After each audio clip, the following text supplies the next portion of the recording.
Greetings, Body of Messiah. Mark Pulley here with YHWH'S Assembly in Fort Myers, Florida, bringing you another teaching from Yahweh's laws and commandments. Hopefully, this is short. Something that Yahweh showed me this week, that first of all, in years past, I know I was totally guilty of this. And so I want to share with you what He's shown me, and it has to do with witchcraft, and it has to do with trying to make things happen that you may even need or want. And so let's go to Galatians chapter 5.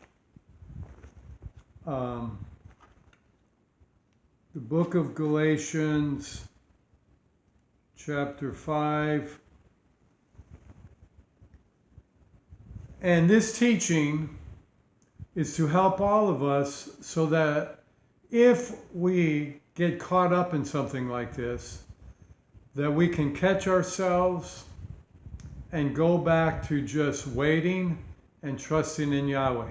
See, one of the hardest things for the flesh that's not been crucified enough yet is that when you ask for something, when you need something, when you want something from Yahweh, whether it's, a family member being saved, whether it's a mate, whether it's a better job, whether it's going to see family, whether it's a new car, a new home, whatever realm of life you're in, one of the hardest things to do is to wait patiently and to trust Yahweh that He will make a way where there seems to be no way. That we will listen and submit to the voice of Yahweh and just trust Him. Most of the time, many of us have not done that. And because of that, we got involved in a flesh level of witchcraft. And when we do that, things do not come out on the positive end. Now, if you look in Galatians 5, verse, let's see, which verse? It says, verse 19. Well, verse 18 says, "But if you are led by the Spirit, you are not under the penalty of breaking the Torah." Okay, when you are led by Yah's Spirit, you are not under the penalty of breaking the Torah. But see, but when you are not under the control of Yah's Spirit, you will break the Torah. That's real simple. All right? Then it says, "Now the works of the flesh are these." And which are clearly revealed, which are adultery, impurity, uncleanness, lustfulness, idolatry, witchcraft. You can read the rest of it, but for time's sake, we see that the works of the flesh are witchcraft. And what is the meaning of witchcraft? It's manipulation. It's intimidation. It's when you try to make something happen out of your soul realm, out of your flesh, out of your natural abilities. So, when you try to make something happen out of intimidation, calling people up on the phone and calling ministries up on the phone, calling government agencies up on the phone, calling different ministries, churches, whatever you want to call it, up on the phone, trying to get your need met, you are in a dangerous area of flesh witchcraft that is contrary to the works of Yah's Spirit. And when you do this, you are then guilty of breaking the Torah, and you will suffer the consequences. Now, just for time's sake, if you read about Saul in 1 Samuel 15:23, he did his own thing when Yahweh told him through the prophet to wipe out all the people in the land, I think it was the Amalekites. Am I right in that? Verse 3, it says, "Now go and you shall strike Amalek and destroy all that he has, and you shall not have pity on him. You shall put to death all, from men to women, from little one to suckling, from ox to sheep, camel to donkey." So and that seems tough on the natural emotions to think that Yahweh said to wipe out children, Yahweh said to wipe out the animals, Yahweh said to wipe out the adults. Now, when Yahweh says to do something, he means to do it. And Samuel decided he would keep the best of the sheep, the best of the oxen, so on and so forth.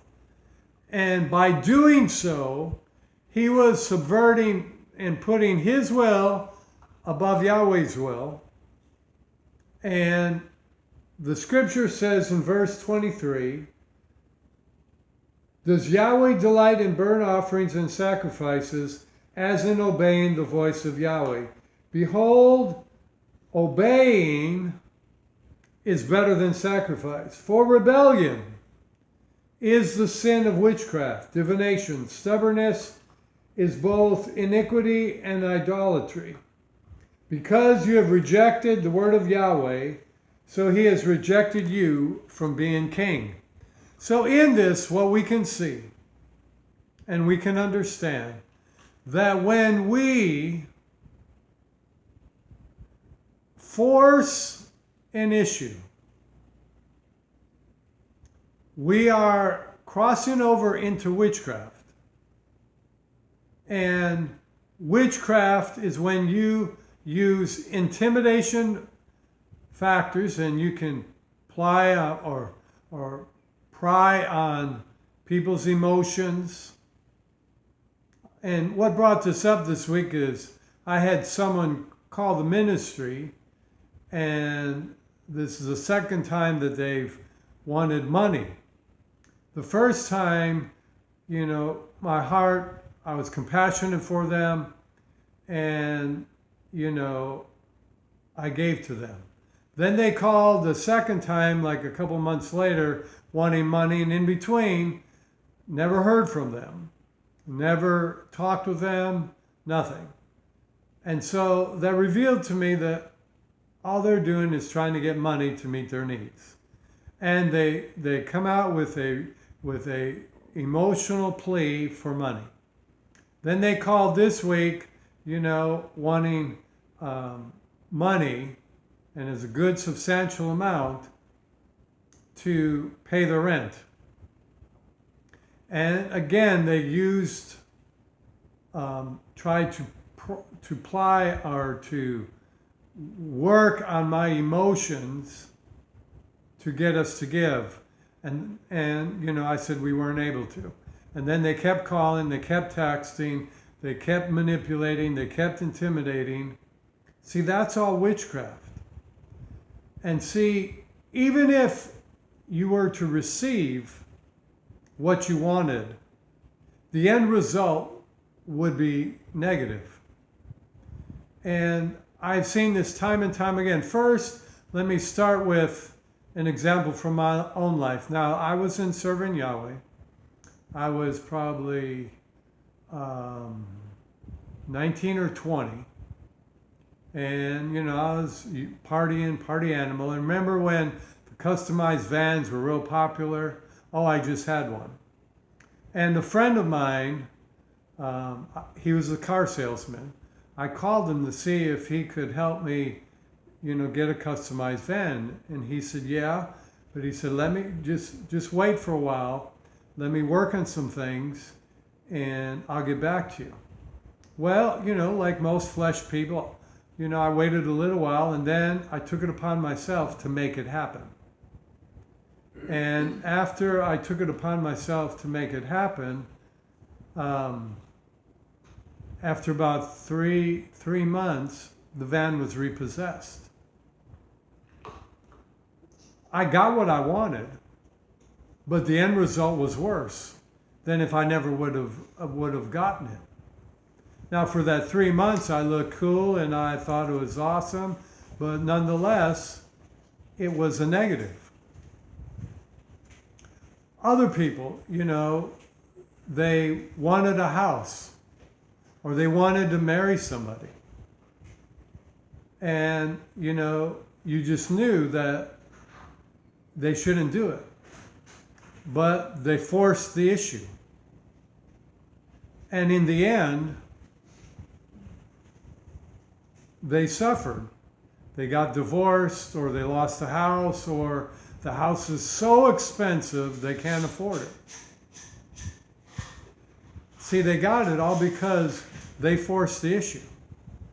Now, did you know just because you make something happen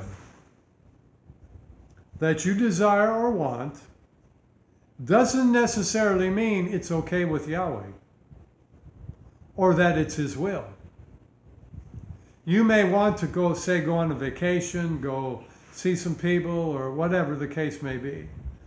Or you may want to go to a ball game. Your favorite sport team is back home. You want to fly back home, and you force the issue. You make it happen.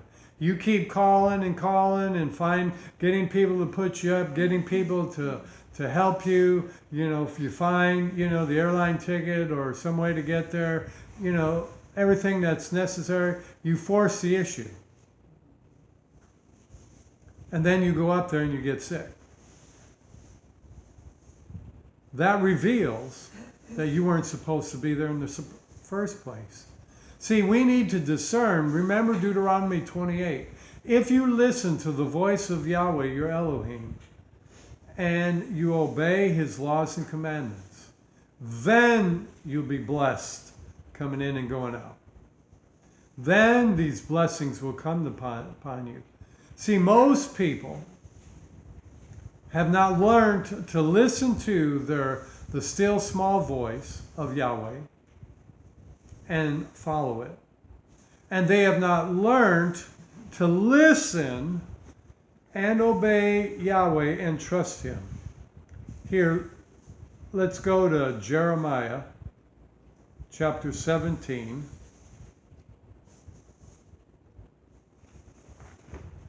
Jeremiah 17. I've been so guilty of what I'm ministering to you so many times that because I'm a person that's a go-getter. I don't take no for an answer. And in some ways that's good spiritually. That you keep believing, you keep pressing in. But you can also cross over the line and you're trying to force it. You're trying to manipulate it. Like, for example, you call people and say, hey, I just want you to know that, we're believing for this, that, or the other thing. And if you want to give, please give. See, to me, that's a form of manipulation, intimidation. All you need to do is ask Yahweh. And if it's something that He deems you need, you'll get it. If He says no, then you won't. And you need to trust that. Look in Jeremiah 17, Jeremiah 17, verse 5. So says Yahweh, cursed is the man who trusts in man, and who makes his flesh his strength, and who turns aside his heart from Yahweh. Then it says, verse 7, blessed is the man who trusts in Yahweh, and Yahweh is his refuge. So what that tells me is that through the arm of the flesh, you can make things happen. Through the arm of the flesh, you can make things happen. And Paul said that's witchcraft. And it is idolatry. It is stubbornness, because you are being stubborn. You are not willing to submit to Yahweh's answer. And Yahweh is saying no. Or he's saying wait. Or he's saying just trust me. I have your back. I have your best interest at heart. Again, I think of when the disciples, Yeshua's in the grave, and they want to go to the tomb, but it was Sabbath. They didn't break the Sabbath to go to the Messiah's tomb. And if there was any reason for anybody to compromise the Sabbath, that would have been it. You know, taking a trip on the Sabbath is no reason. Flying to see family on the Sabbath is no reason. Going to the store to break the Sabbath on the Sabbath, or to get medication unless it's an immense emergency, is no reason. We are to keep the Sabbath day. We are to obey his laws and commandments. Man can force open doors if you push on them hard enough. The deception is people believe it's Yahweh when it's not. Meaning they do something that they made happen, and then they try to say Yahweh blessed them. Nuh-uh. You blessed them. You blessed yourself. You made it happen. You made a way where there seems to be no way. You called around to find a place that would loan you the money. You called around to find people that would help you get to where you need to get when you didn't have the money. You. And see, you might not see this, you might not understand it, but you need to think about it. You can make things happen through the arm of the flesh, and that is witchcraft. And whenever you get involved in witchcraft, there's going to be a consequence that you're not going to want to deal with. And Yahweh is just protecting you. See, that's the key thing. When he says wait, when he says no, when he says just trust me, I have your back, I have your best interest at heart, he says these things because he loves you, and he doesn't want you going through a negative consequence. He doesn't want you going through and experiencing the curse of the law. And you will experience it when you do not obey his laws and commandments, or even his still small voice.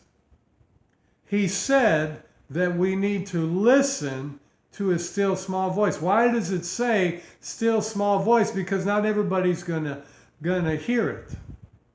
Not everybody's going to picture it.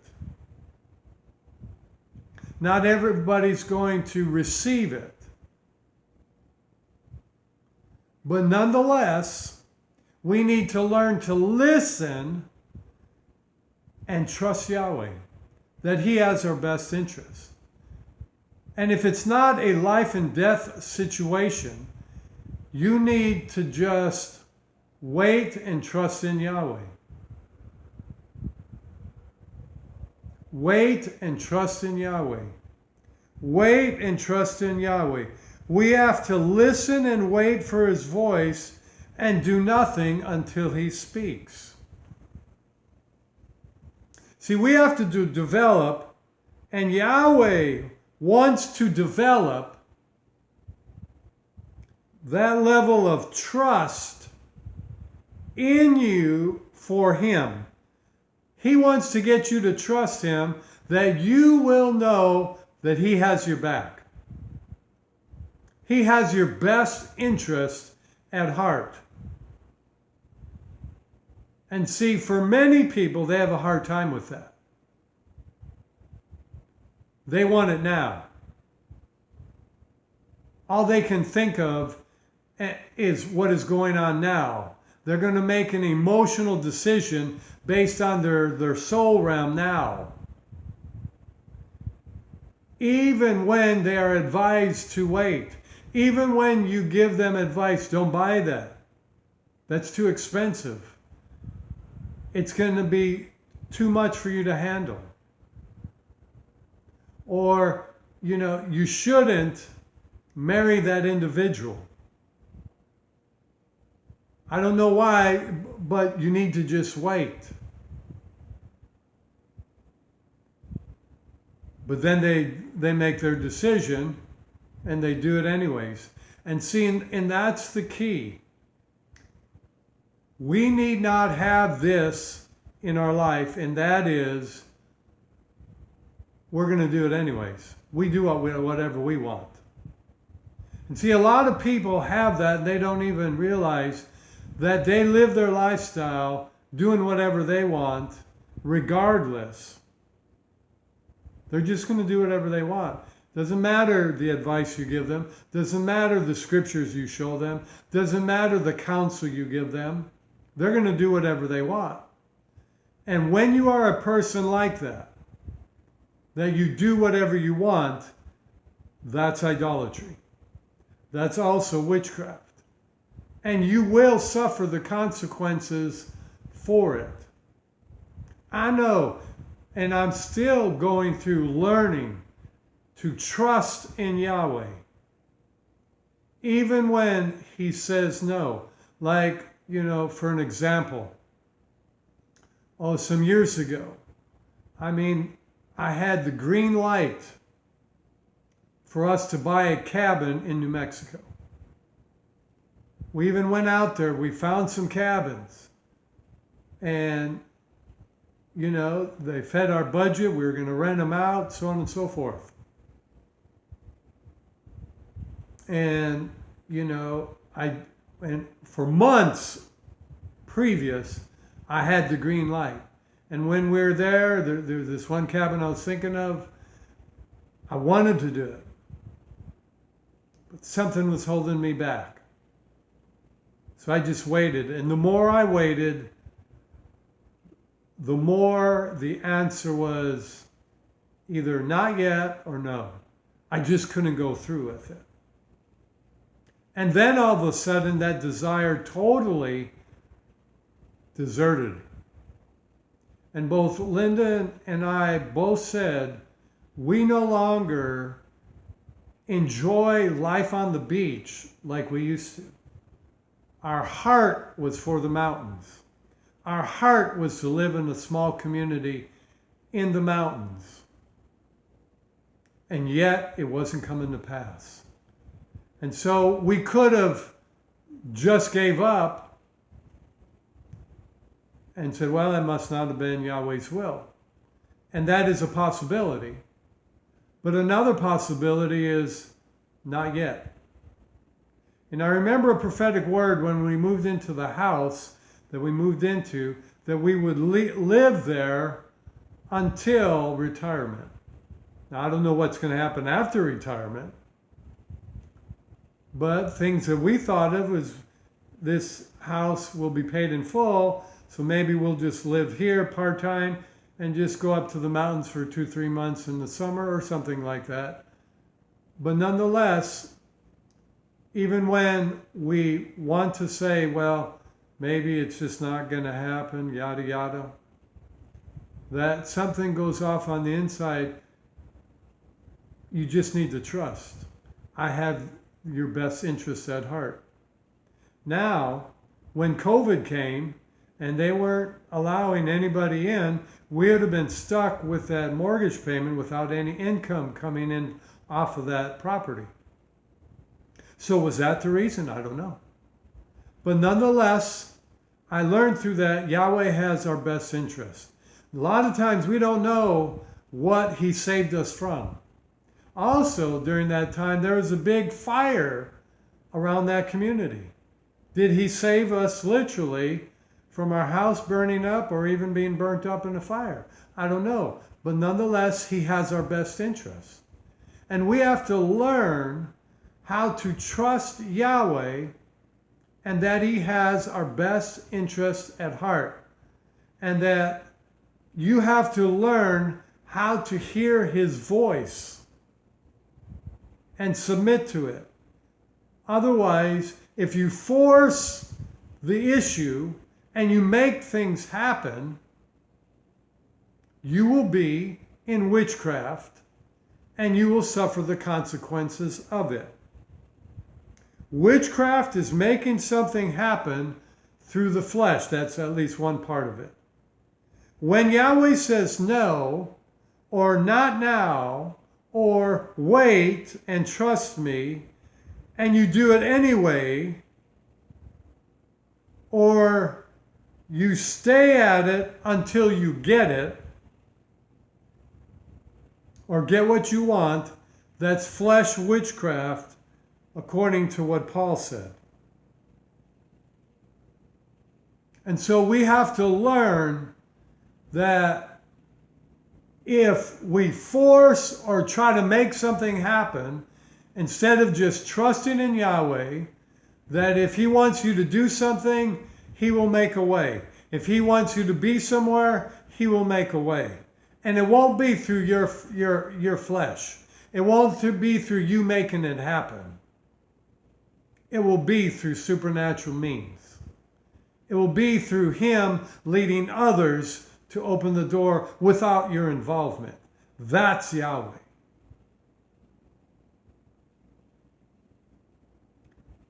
I sometimes wonder, that first house we bought in Roswell, I made that happen.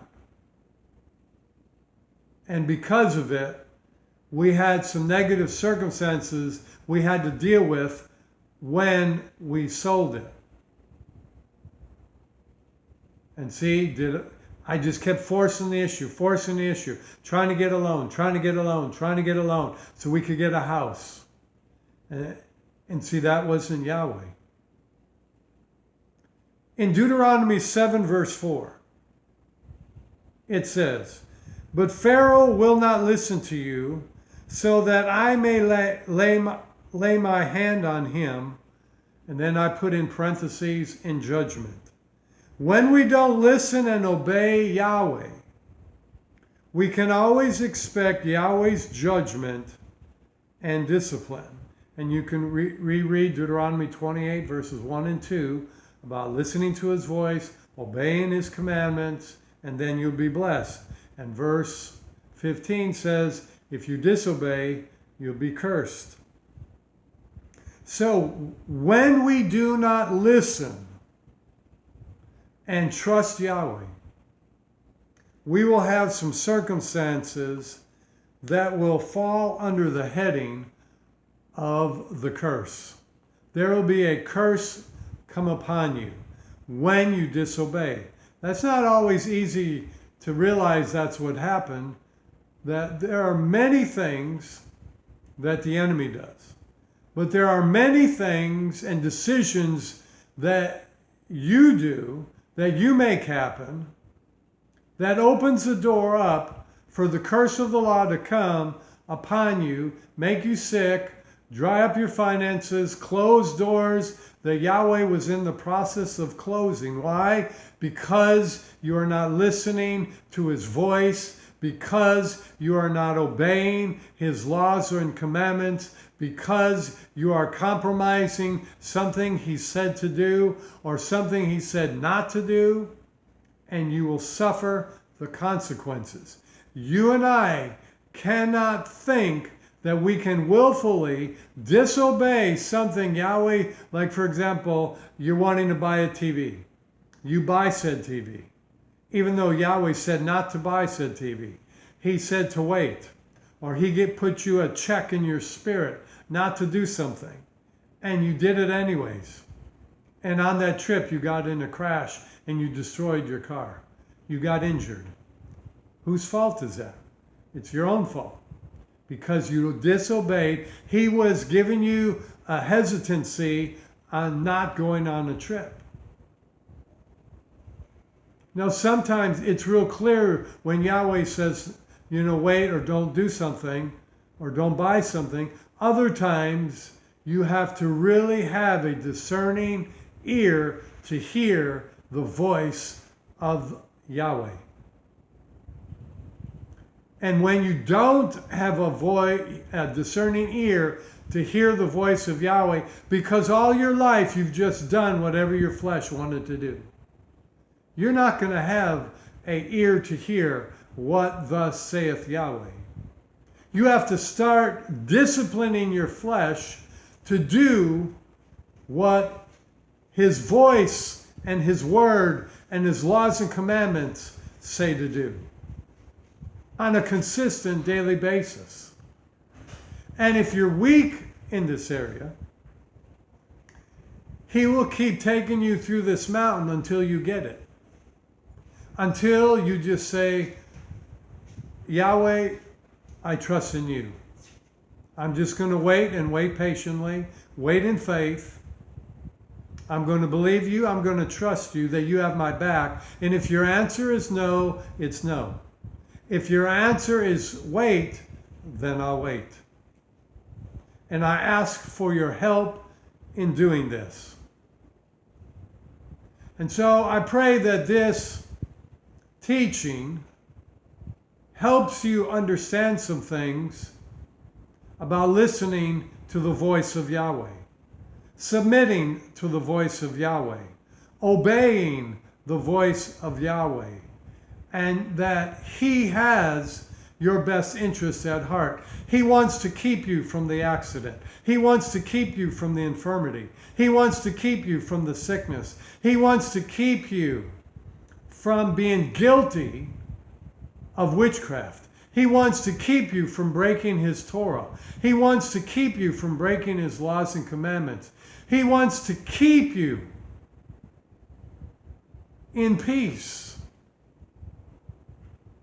He wants to keep you from being part of paganism, being under pagan structures. He wants to keep you from having your heart broken. There's times that it's real evident when you look back and when you're single, and you could see that the Most High was trying to keep you from dating that individual or getting involved in that individual or going to work at that place. But you missed it.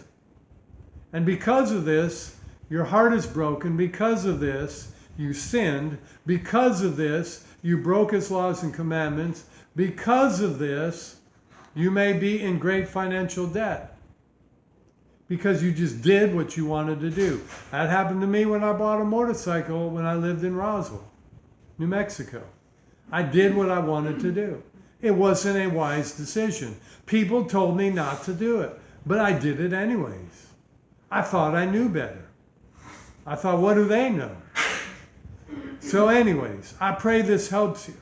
Again, this is not to condemn anybody, but this is to help you and in your walk with Yahweh, in your walk in the Torah, to obey His laws and commandments, and to learn to listen to His voice. Have I perfected this? No. Am I sinless in this? No. But nonetheless, I have seen some things this week that I did not see before.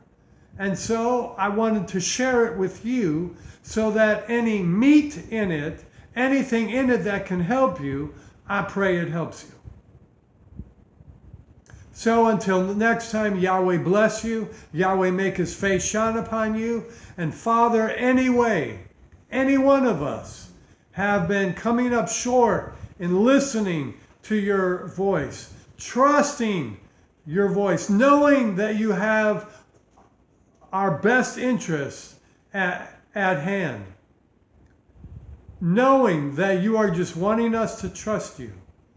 Yahweh, we ask you to forgive us, and we seek to trust you with all of our heart. And we know that you will make a way where there seems to be no way. You will do exceedingly, abundantly, above all that we could ask or think, according to the power that worketh in us. And so, Father, we trust you. Father, we worship you. And we thank you for cleansing us of all unrighteousness. Until next time, shalom, shalom.